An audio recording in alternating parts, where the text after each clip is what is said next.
Mauro, escutando aqui um pouco, você falou do Japão, né? A gente está falando, você já deu o exemplo de Itália, né?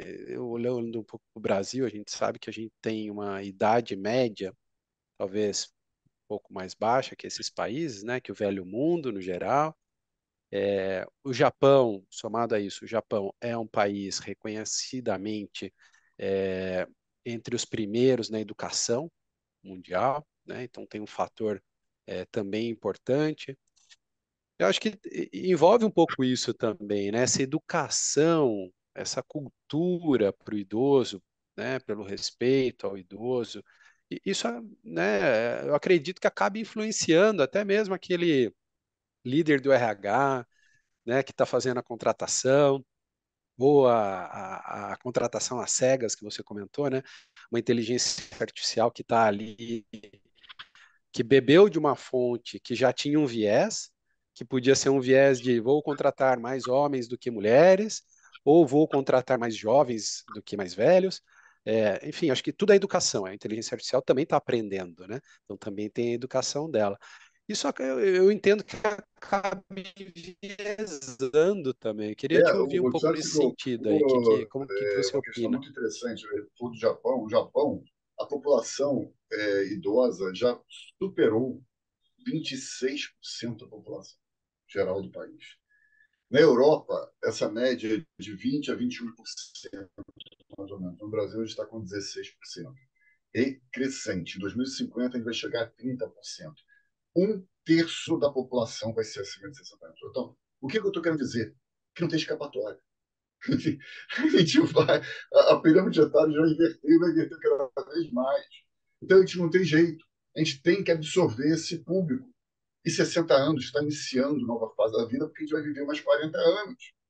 Né? Agora, por outro lado, as empresas precisam ter essa percepção também. Isso é uma pesquisa ano passado da Infojobs que detectou, a Infojobs é uma das maiores plataformas, né, de emprego do Brasil, e ela detectou que, olha só, 70% dos profissionais acima de 40 anos já sofreram preconceito etário. 40 anos. E tem uma agora que saiu recentemente dizendo que 26% dos profissionais acima dos 30 anos sofreram preconceito etário. Ou seja, que idade a gente vai ter que trabalhar para não sofrer preconceito etário? Né? Olha que ridículo é isso. Né? Quando a gente fala em qualquer tipo de preconceito, qualquer tipo de discriminação, quem contrata tem 30, quem contrata tem 40, então por que está discriminando? Deus, são características complementares. Não é para excluir ninguém. Cada uma das gerações, cada um desses profissionais tem muito a contribuir e tem muito para integrar e tem muito para aprender e para ensinar, né, Marcos? Então, é exatamente isso. Não é colocar só uma geração que só sabe fazer isso, não vai dar certo. E outro aspecto também que vocês colocaram, quando a gente fala de tecnologia, a gente falou de startup, né?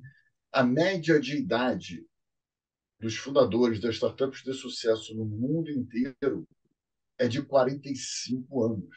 Olha Ou só. seja, mesmo nesse meio tecnológico, a gente está falando de uma integração entre as gerações, aquelas que têm sucesso. Aquelas que quebram, de repente, tem os mais jovens também, mas aqueles que têm sucesso são aqueles que têm essa integração.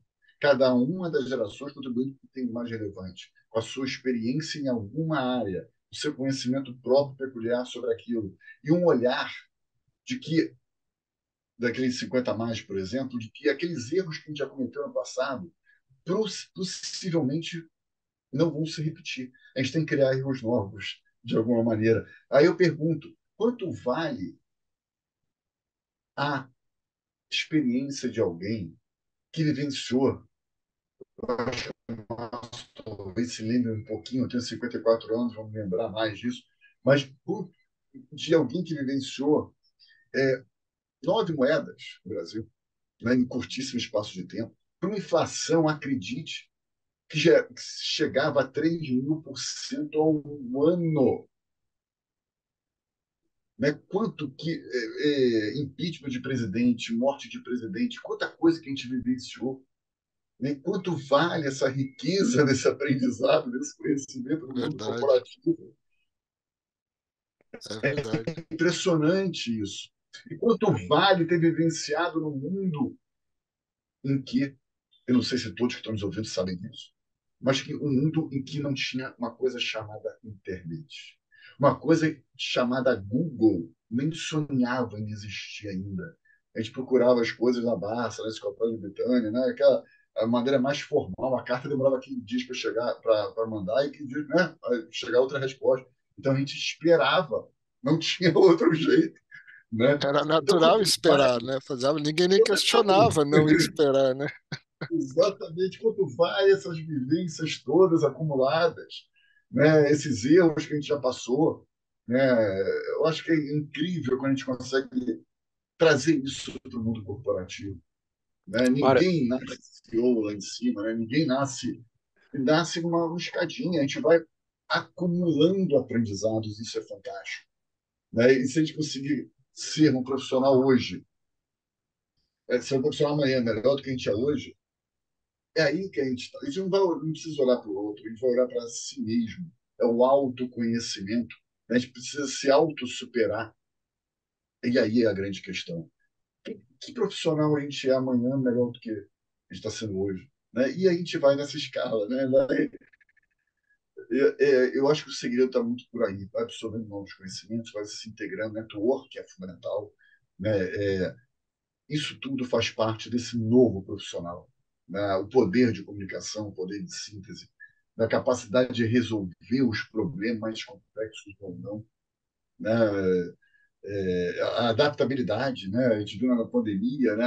Vamos nos adaptar, né? Criar movimentos diferentes, né? Questionar aquilo, né? De maneira construtiva, né? Então, tudo isso faz parte desse novo profissional.